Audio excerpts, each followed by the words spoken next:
noches, mi nombre es Ceci Jiménez y les doy la más cordial bienvenida a este su programa #Sin Filtros, una producción de los alumnos de comunicación de la Universidad Loyola del Pacífico.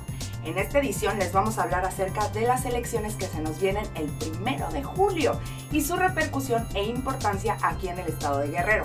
Para ello, entrevistamos a destacados académicos y especialistas en el tema y también a los diferentes dirigentes de los partidos políticos en Guerrero. Comencemos.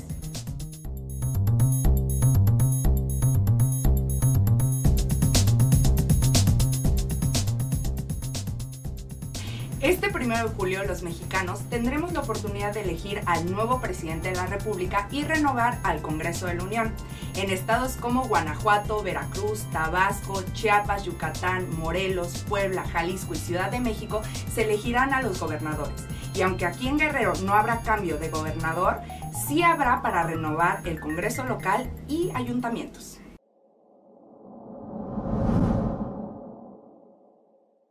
De acuerdo a la investigadora Elba Teresa Estrada Castañón, la evolución electoral del estado de Guerrero está íntimamente ligada a su historia política y fue el estado que más influyó en la reforma política de 1977. El antropólogo político Marco Antonio Calderón distingue 3 etapas de la evolución política en la entidad guerrerense.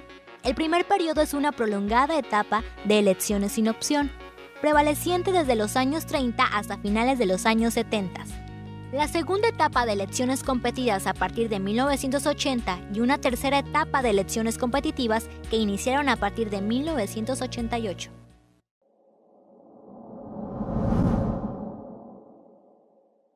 La primera etapa se caracterizó por estar dentro de la esfera de un sistema presidencialista, o sea, las facultades que le otorga la Constitución, el presidente se atribuía otras más, como designar senadores, diputados, y donde nos interesa más, también señalaba a quiénes iban a ser los gobernadores, incluso se metía a nivel municipal y decía quiénes iban a estar en el ayuntamiento. Todo esto lo hacía a través de su partido político, el presidente en turno. En resumen, lo que pasa en esta etapa es lo siguiente: no hay una verdadera división de poderes y los otros partidos políticos no podían presentar a sus candidatos y los únicos que postulaban eran los del PRI. Digo, por eso es que ganaban el 90% de las votaciones. ¿No les huele eso a dictadura partidista?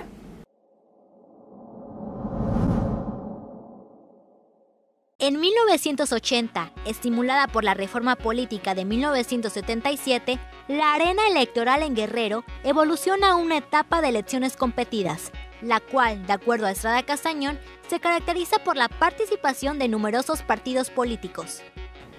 Y en esta etapa, aunque hay una mayor participación de los partidos políticos, su peso en la votación es mínima y el PRI sigue siendo el partido hegemónico que domina la mayoría de los municipios guerrerenses.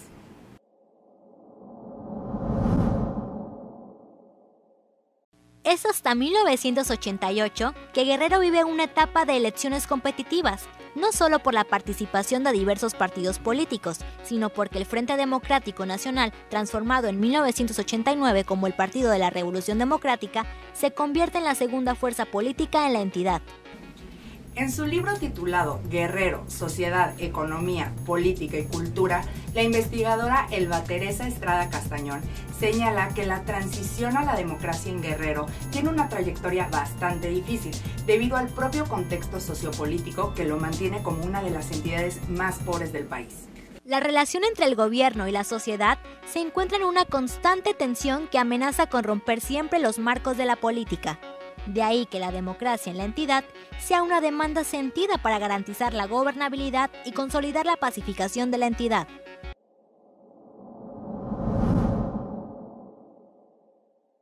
Hay que recordar que la democracia que nosotros tenemos es un triunfo que costó muchas vidas, y el que nosotros podamos decidir las decisiones públicas, políticas, que nos competen a todos nosotros, es un triunfo ciudadano que debemos de aprovechar. Generalmente se olvida lo que nos ha costado en términos de vidas humanas, de sacrificios, en términos de generaciones.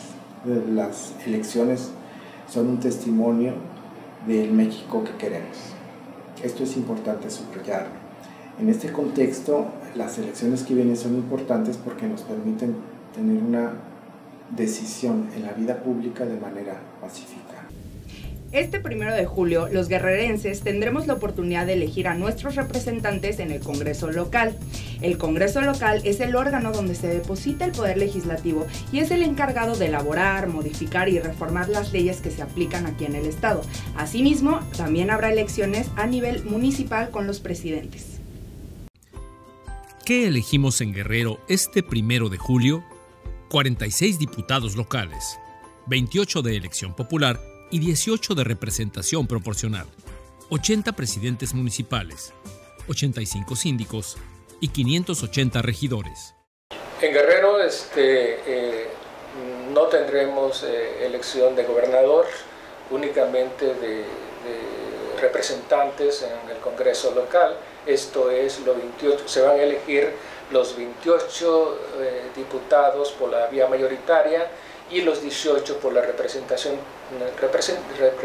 proporcional, lo cual hace un total de 46 diputados, que es la composición de nuestro Congreso local. Pero también se van a elegir los 80 ediles,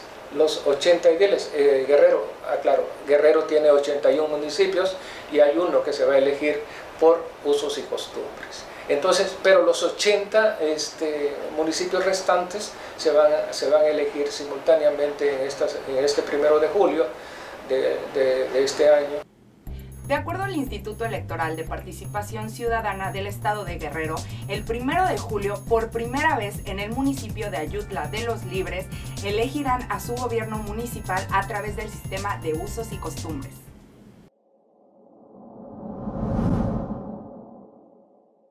En las elecciones del 2015, el PRI recuperó tras 2 sexenios la gobernatura en Guerrero, asimismo el Congreso local y las principales ciudades de la entidad. Las principales zonas urbanas votaron a favor de la coalición conformada por el PRI y el Partido Verde Ecologista. Héctor Astudillo Flores, candidato del PRI y el Verde Ecologista, consiguió 558.662 votos, que representaron el 40.94% de los sufragios emitidos. En cuanto a los ayuntamientos, el PRI y Verde Ecologista consiguieron 43 ayuntamientos. El PRD y el PT conquistaron 24 ayuntamientos. El PAN y Movimiento Ciudadano obtuvieron 6 municipios cada uno. Nueva Alianza y el Partido de los Pobres, un ayuntamiento cada uno. El Congreso actualmente está compuesto, pues, por el PRI, ¿no? Que es la mayoría oficialista, es decir, nos gobierna el PRI en el estado y está compuesto en su mayoría por el PRI el Congreso local. Que no necesariamente es así, es decir, no necesariamente es quien gobierna, está representado el Congreso, ¿no? La 61ª legislatura del estado de Guerrero está compuesta actualmente por 46 diputados, 28 de mayoría relativa y 18 de representación proporcional, distribuidos de la siguiente manera: 19 diputados del PRI, 13 de mayoría relativa y 3 de representación proporcional, 14 del PRD, 9 de mayoría relativa y 5 de representación proporcional, 6 diputados del Verde Ecologista, 3 de Movimiento Ciudadano, elegidos por representación proporcional, 1 del PAN, de representación proporcional, 2 del Partido del Trabajo, 1 de mayoría relativa y 1 de representación proporcional, 1 de Morena, elegido por representación proporcional.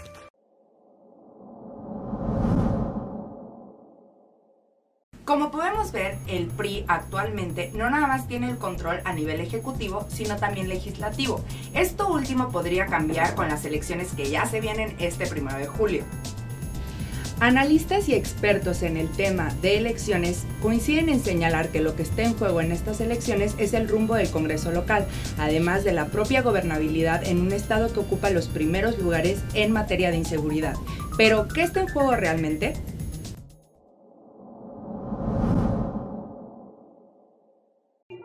A nivel estatal, lo que está en juego es tratar de que el estado de Guerrero sobreviva. Tenemos una realidad muy difícil en la teoría clásica, en la teoría de Leviatán, Hobbes. una fuerza que sea mayor que la que muestra el Estado es una fuerza que amenaza lo público. Esto significa la vida pacífica de todos y el interés público encima de los privados. Tenemos un Estado muy difícil, se necesita generar estrategias, se necesita generar a través de inteligencia programa de gobierno y políticas públicas que esquiven o al menos resistan los intereses privados, ya sea de las fuerzas mayores que el Estado.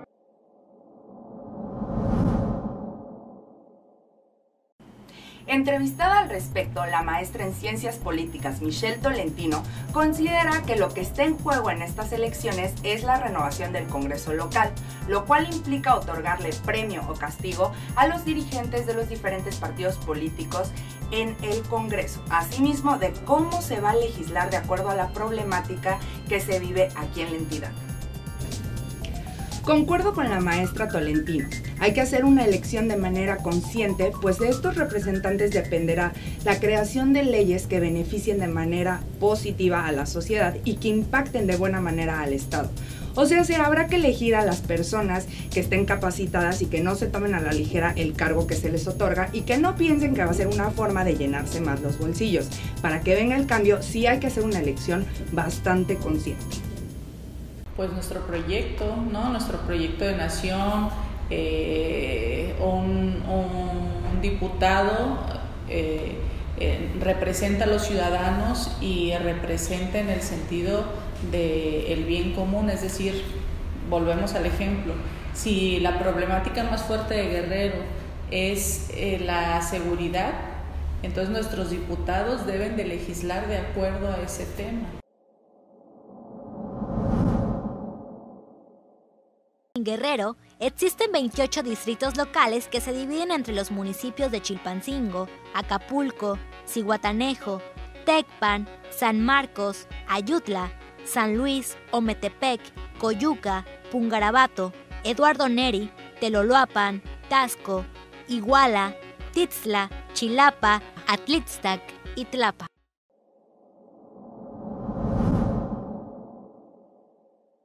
El equipo de #SinFiltros entrevistó a los diferentes dirigentes y representantes de los principales partidos políticos que están en contienda. Ellos nos compartieron su opinión acerca de lo que está en juego en estas elecciones.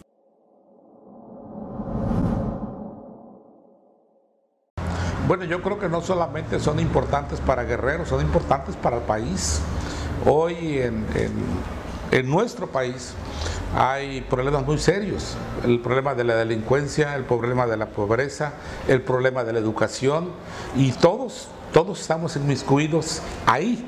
Si bien es cierto que Guerrero es uno de los estados más pobres, como lo es Oaxaca también, pues es donde el gobierno federal debería tener mayor prioridad para estos estados para alcanzar un nivel mejor.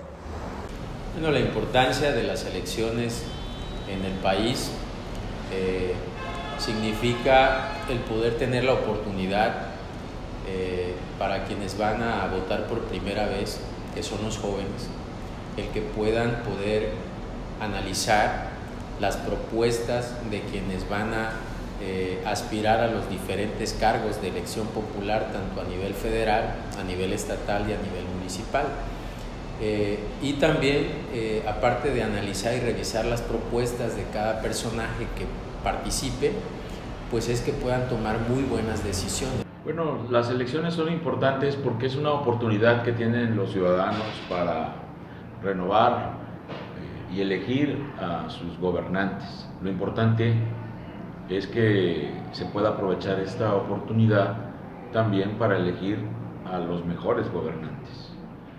Y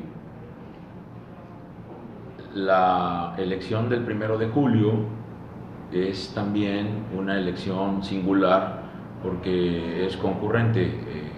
Hay elecciones federales y elecciones locales. Habrá 5 boletas en las que los ciudadanos podrán elegir a sus representantes y a sus futuros gobernantes. Es histórica esta elección porque estará en juego no solamente el pasado y el presente, sino también el futuro. No va a ser una elección muy común, ya que el fenómeno de la violencia y la inseguridad va a permear en el proceso electoral. Esto significa que vamos a depender mucho de los ciudadanos en ese sentido, ya que hay distritos, hay comunidades donde es imposible que los candidatos hagan proselitismo. Entonces, en ese contexto que tú lo acabas de mencionar, pues lo que nosotros estamos previendo, ¿verdad?, es tener ciertos conflictos en ciertas regiones del estado por el problema de la violencia y inseguridad.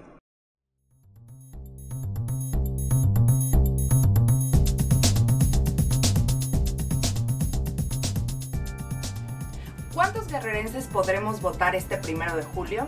¿Cuántas casillas se van a instalar? ¿Cuántos partidos políticos van a entrar a la contienda? Todos estos temas y más se van a abordar en la segunda parte de este programa Elecciones en Guerrero 2018. Mi nombre es Ceci Jiménez y los invito a que nos sigan en nuestras redes sociales. En nuestro canal de YouTube y en Facebook nos encuentran como Sin Filtros y también nos pueden encontrar en Twitter como @sinfiltros20. Acuérdense, ya les dije que vamos a hablar la siguiente emisión, así que no se lo pueden perder. Hasta la próxima.